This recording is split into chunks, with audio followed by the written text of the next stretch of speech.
있어 작은 방 안에서 100만 개의 별들처럼 빛나길 원해. 이제는 시작해 나의 길을 향해 앞만 보며 달려가겠어. 절대 멈춰주지 않아. 이건 나의 dream, 나의 destiny. 세상을 흔들겠어. 함께 춤을 춰 리듬을 몸을 맡겨. 가슴이 뛰는 대로 넌 나와 함께라면 더 높이 날아올라. 이건 시계처럼 뛰는 내 심장 소리가 어두운 밤을 찢고 비춰주는 별빛 같은 날 비전. 내 꿈은 막지 못해 난 무대를 지워 앞으로 나아가 계속 달려 놓치지 않을래. 이건 나의 dream.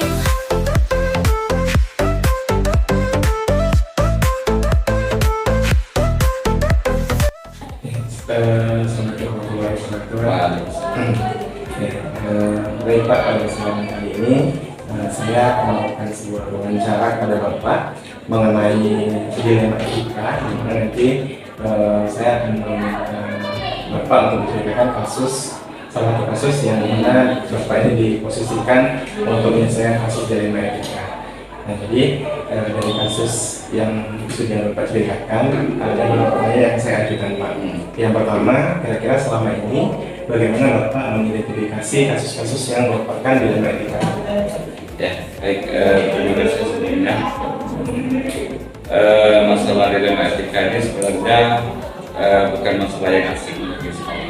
Pasti setiap keputusan yang diambil itu ada pro dan kontra, ada yang menurut kita benar, ikut benar, kita tidak ikut pun juga benar. Maksud itu mungkin salah satu hal yang paling fundamental, sangat diperlukan identifikasi suatu permasalahan yang dikatakan dengan dilema etika. Identifikasi ini kita melihat faktor-faktor apa saja yang terlibat dalam pengambilan keputusan dalam menentukan dilema etika tersebut.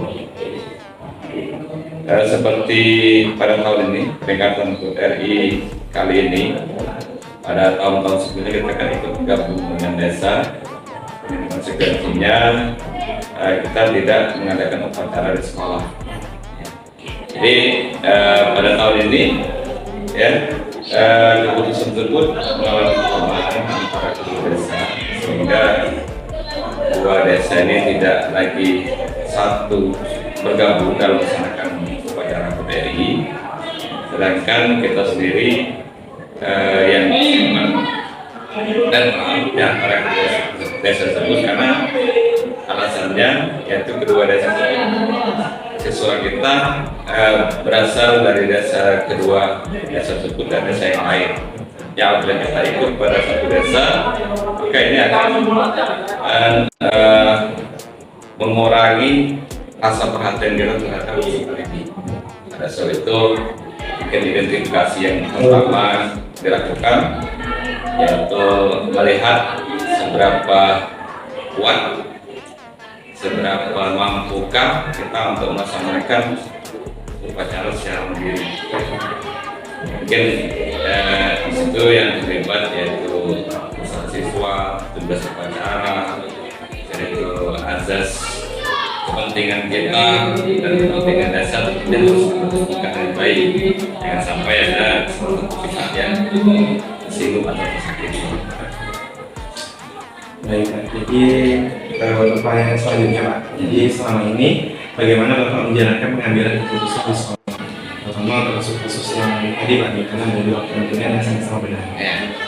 Jadi yang paling utama sebenarnya pengambilan keputusan itu kita tidak secara gamblang untuk menyampaikan hasil dari keputusan yang kita ambil tanpa mempertimbangkan hasil identifikasi masalah. Jadi yang jelas kita harus melihat identifikasi masalah, melihat asas manfaatnya, asas yang diperlukan sehingga tidak menimbulkan kesinggungan dengan masyarakat. Artinya kita mengambil keputusan berdasarkan suara dari yang terlibat di situ. Kalau sekolah ini mungkin siswa, guru ya dan sebagainya, sedangkan tanpa memberatkan atau istilahnya itu membuat yang desa atau pihak desa tidak merasa tersinggung dengan hasil keputusan kita. Yang jelas keputusan ini tidak diambil secara pribadi, tapi berdasarkan hasil identifikasi, hasil keputusan sebanyak seluruh. Jadi saya pengambilan keputusan itu Bapak melibatkan orang lain yang stakeholder untuk menyelesaikan sebuah masalah. Baik, pertanyaan selanjutnya Pak, langkah-langkah atau prosedur seperti apa yang biasanya Bapak lakukan selama ini? Ya, langkah-langkahnya sebenarnya tadi sudah saya sebutkan bahwasanya langkah-langkah pengambilan keputusan, apalagi hal yang misalnya itu sama-sama benar, kita ikut benar, kita tidak ikut juga benar. Tentunya tadi ya kita harus mencari identifikasi permasalahan tersebut dulu, ya supaya kita mencari apa-apa saja yang sekiranya dalam pengambilan keputusan tersebut tidak terjadi singgungan antara kedua belah pihak dan sebagainya. Sebab itu kita identifikasi masalah tersebut langkah awal.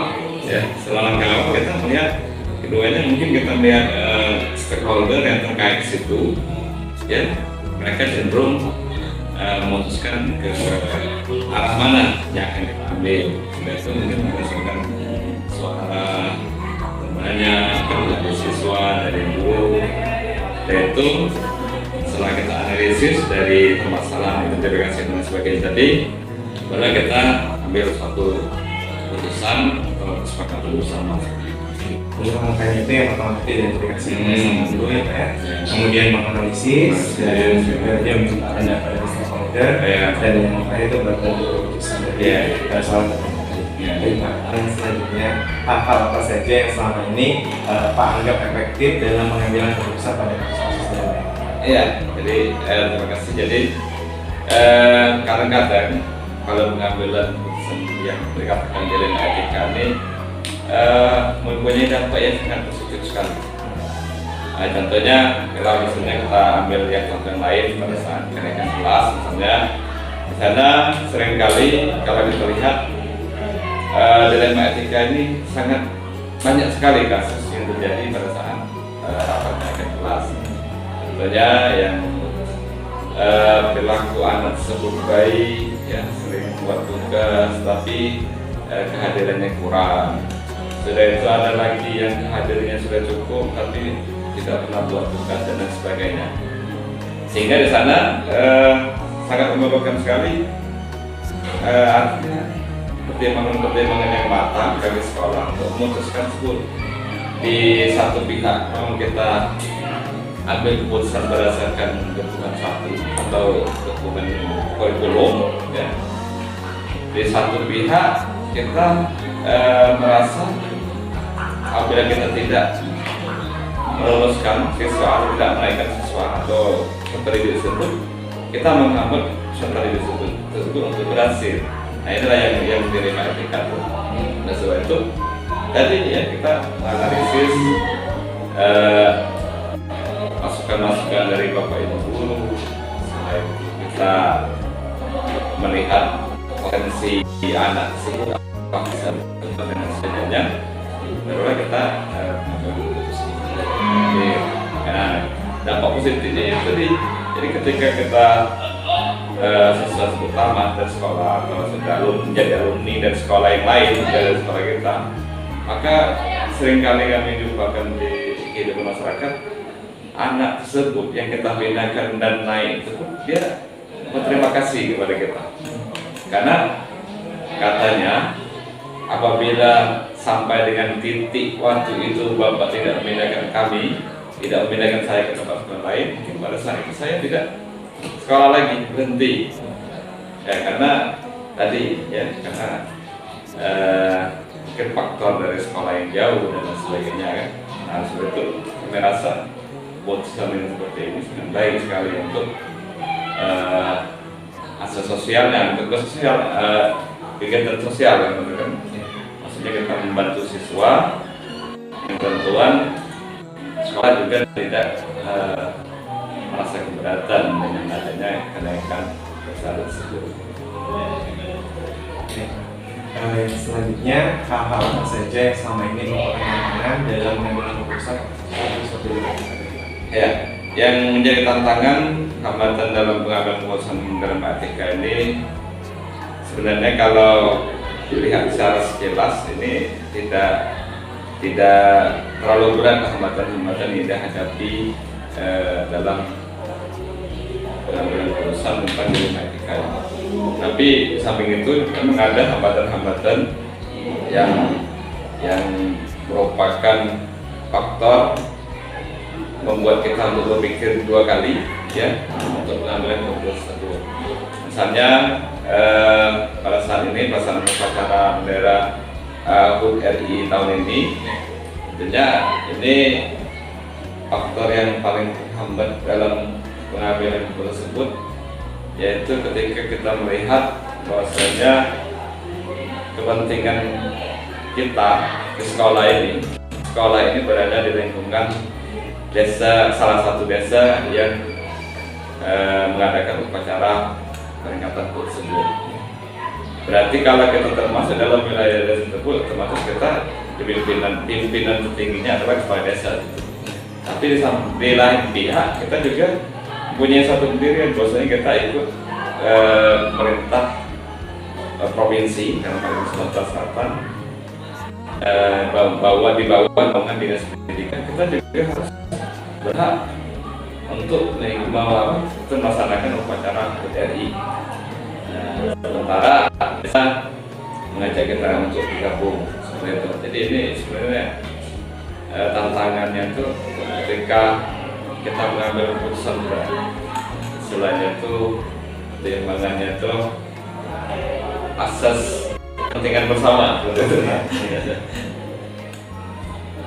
Ya, jadi saya yang pertimbangan itu adalah sebagaimana masa itu bermanfaat misalnya bagi sekolah bagi desa. Jadi kalau pertanyaannya yang keenam, apakah Bapak memiliki sebuah tata cara atau jadwal dalam sebuah penyelesaian kasus dalam etika? Apakah langsung menyelesaikan di tempat atau memiliki sebuah jadwal dalam penyelesaian? Ya, tadi kan dalam penyelesaian kasus yang seperti ini, tentunya kita tidak bisa pengambilan keputusan itu secara otodidak. Tentunya kita harus melalui tahapan secara berkala. Ya, tadi kita menganalisis, ya, dan mengidentifikasi. Nah, dari masalah tersebut setelah kita dapat menyimpulkan pengambilan keputusan. Artinya kita memerlukan jenjang waktu dalam pengambilan keputusan tersebut. Pertanyaan selanjutnya Pak, adakah seseorang atau faktor-faktor apa yang selama ini mempermudah atau membantu Bapak dalam pengambilan keputusan dari kasus etika? Ya, sebenarnya faktor yang paling dominan dalam pengambilan keputusan tersebut adalah stakeholder yang ada di sekolah ini. Jadi apabila dalam lingkungan sekolah ini sudah sepakat ya untuk pengambilan keputusan, ini sangat membantu kami sehingga ini menjadi tugas kami ketika kita bermusyawarah dengan desa dan dengan masyarakat lain. Jadi kami keputusan kita juga kita ambil sebagai tugas masyarakat. Kami sudah rapat yang berada di lingkungan ini, artinya ini bisa menjadi tugas. Untuk pertanyaan terakhir Pak, dari semua hal yang Bapak sampaikan tadi, kira pembelajaran apa Pak yang dapat Bapak petik atau Bapak tarik dari pengalaman mengambil keputusan di dunia? Ya, dari pengalamannya mengambil keputusan dari etika ini pada dasarnya di setiap instansi manapun pasti ada yang mengambil keputusan dari etika ini. Atau biasanya disebut itu adalah kebijakan sekolah. Ya, satu pihak kita memikirkan pihak lain dan satu pihak kita juga memikirkan sekolah kita. Tentunya pengalaman yang sangat berharga bagi sekolah, mungkin menambah kedewasaan sekolah ya, untuk pengambilan keputusan. Karena kita menentukan hal yang demikian tidak serta-merta, kita berdasarkan fakta di lapangan, tidak mengarang-arang seperti ini. Setelah itu baru pengambilan keputusan. Artinya ini kita dapat disimpulkan bahwasanya pengambilan keputusan itu sekarang ini harus bertahap, berjenjang, tidak hanya ketika seperti ini, kalau kita putuskan seperti ini, tidak. Kita harus mencari tahapan-tahapan sehingga menjadilah pengambilan keputusan seperti ini. Ini adalah pelajaran bagi pihak sekolah sebenarnya dalam hal pengambilan keputusan tersebut. Kita harus lihat ke bawah dulu, lihat ke samping kiri kanan, baru kemudian sambung. Baik Pak, dari yang sudah Bapak sampaikan tadi artinya perlu melibatkan stakeholder yang ada di sekolah dalam sebuah keputusan, karena keputusan itu tidak bisa diambil oleh satu pihak ya, tapi harus melibatkan. Baik Pak, terima kasih waktunya sudah menyempatkan untuk menceritakan kasus problematika yang tadi akan Bapak sampaikan. Terima kasih Pak.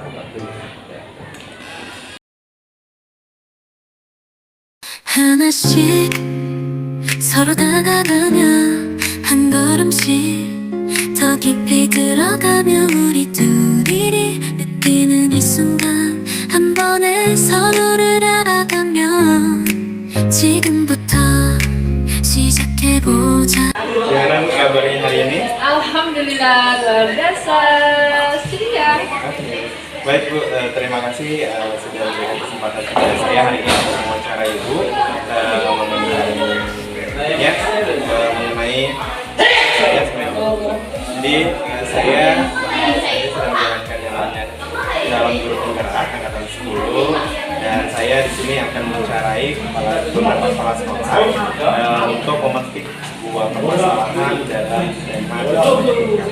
Nah, yang pertama Bu, kira-kira dari masalah dilema ini ada tidak kasus yang terjadi di sekolah Ibu dalam pendidikan?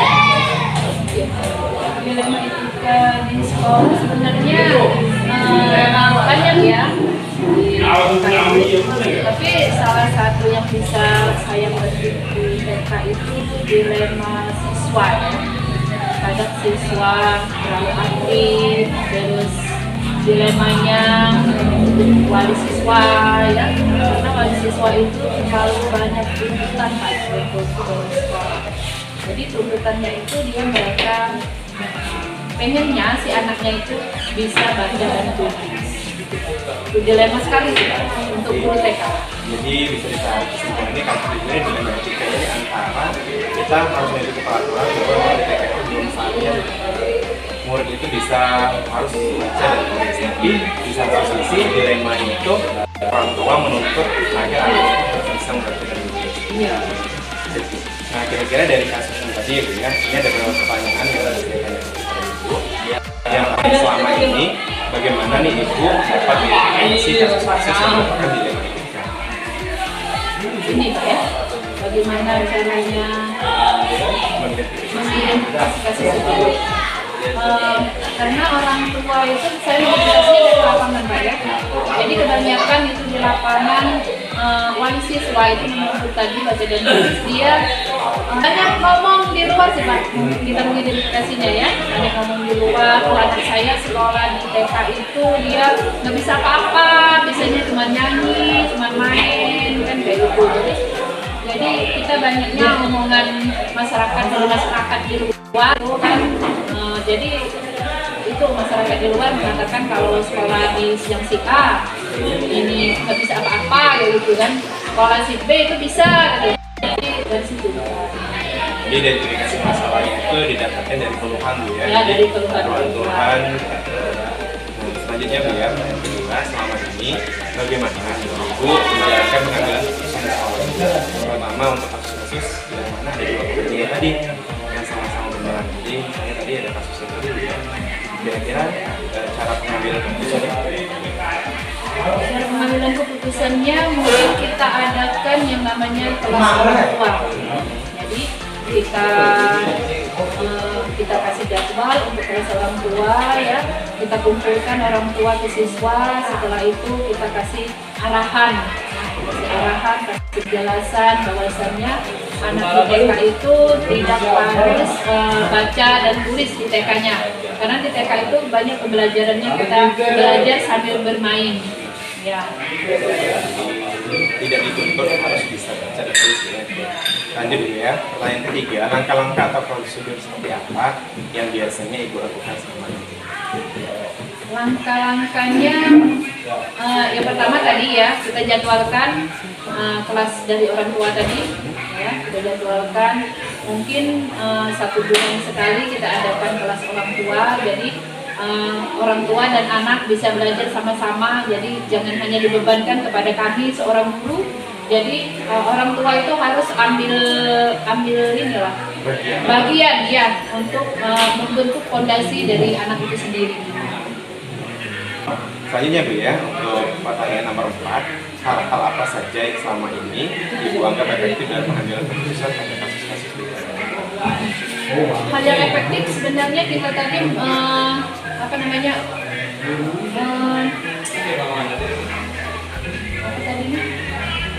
meminta pendapat dari orang tua ya, kita minta pendapat dari orang tua bagaimana bagusnya, terus kita selalu sharing setiap hari, bahkan atau kalau tidak bisa setiap hari, setiap minggu kita sharing. Kita ada grup WA namanya WA group, jadi kita sharing kepada orang tua untuk menyelesaikan permasalahan dari anak tersebut. Jadi kita melibatkan orang tua dalam menyelesaikan Iya. masalah. Baik Bu, untuk pertanyaan selanjutnya yang kelima, kira-kira apa tuh tantangan yang sering Ibu alami dalam pengambilan keputusan dari kasus pidana etika? Tantangan dalam mengambil keputusan ini kita kembali lagi kepada orang tua Kak ya, karena kita ini mengumpulkan orang tua ataupun wali siswa itu sangat sulit Pak. Jadi sebulan sekali itu sangat sulit sekali kita mengumpulkan. Karena maklum saja Pak, kalau seperti di desa seperti kita ini kan orang tuanya mungkin itu saja yang hal yang Selanjutnya pertanyaan kedua, apakah Anda memiliki sebuah dalam apakah Anda langsung menyelesaikan atau memiliki sebuah jadwal bentuk atau seperti apa ya? ini kan kita memang jadwal Pak. Jadi jadwal orang tua itu memang harus ada Bapak Buka, karena tanpa keterlibatan dari orang tua, kerjasama dari orang tua anak itu sulit kita bina. Jadi kita memang harus ada jadwalnya tertentu 3 bulan sekali, ataupun kalau bisa itu sebulan sekali, kalau waktu memungkinkan kita adakan yang namanya kelas sekolah. Jadi ini orang tua itu menjadi peran penting ya dalam selanjutnya. Misalnya, adakah seseorang atau faktor-faktor apa saja selama ini berbeda dan membantu Ibu dalam pengambilan keputusan? Sebenarnya banyak sekali ya, kita dari rekan sejawat kita bisa mencari solusi ataupun apa istilahnya penyelesaian masalah itu bisa kita selesaikan dari rekan kerja, sama-sama rekan kerja lah, kita menyelesaikan sama-sama. Jadi seseorang itu yang bisa membantu Ibu selama ini adalah Ibu dan jadi yang terakhir nih Bu ya, dari semua hal yang telah Ibu sampaikan tadi, kira-kira pembelajaran apa nih yang dapat Ibu tarik atau penting dari pengalaman Ibu selama ini mengambil keputusan dalam permasalahan ini?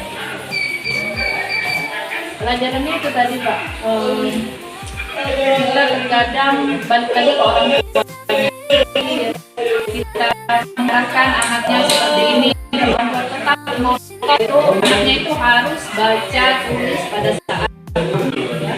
Padahal studi kasus itu mengatakan kalau terlalu kita menekan anak untuk bisa baca dan tulis pada saat kita duduk kan berdampak negatif pada saat pembelajaran misalnya dia bosan. Jadi kalau di sekolah itu kalau kita belajar bermain, kita kebanyakan itu bagaimana cara dia itu tidak bosan belajar. Jadi studi kasusnya berpikir kritis. Jadi beberapa sebenarnya pembelajaran itu masih dalam tahap pengenalan gitu, dan juga misalnya kebiasaan murid terhadap mungkin yang dimaksud tadi mungkin hanya kebiasaan huruf ini loh, angka itu ini loh, tapi tidak harus diwajibkan siswa itu bisa membaca ataupun berhitung secara konteks yang berbeda. Baik Bu, terima kasih Bu sudah berbagi pengalaman mengenai kasus-kasus keadilan etika yang sudah terjadi atau ada di sekolah Ibu. Saya mengucapkan terima kasih, semoga nantinya kasus-kasus seperti ini bisa menjadi pembelajaran bagi ini apabila nantinya ke depan yang baik Bu, terima kasih pada kesempatan ini. 사로잡아 시시 너의 모든 게 시시 내 마음을 뒤흔들어 시시 너와 함께라면 모든 게 시시 이 순간이 끝나지 않길 바래 네 목소리가 시시 네 향기가 시시 내 맘이 녹아내려 시시 네가 있는 그 자리 난 미쳐가는 듯해 네가 다가오네 가득해 네가 다가와 시시 내 맘을 끌어당겨 날 보는 눈빛이 시시 나를 사로잡아 시시 너의 모든 게 시시 내 마음을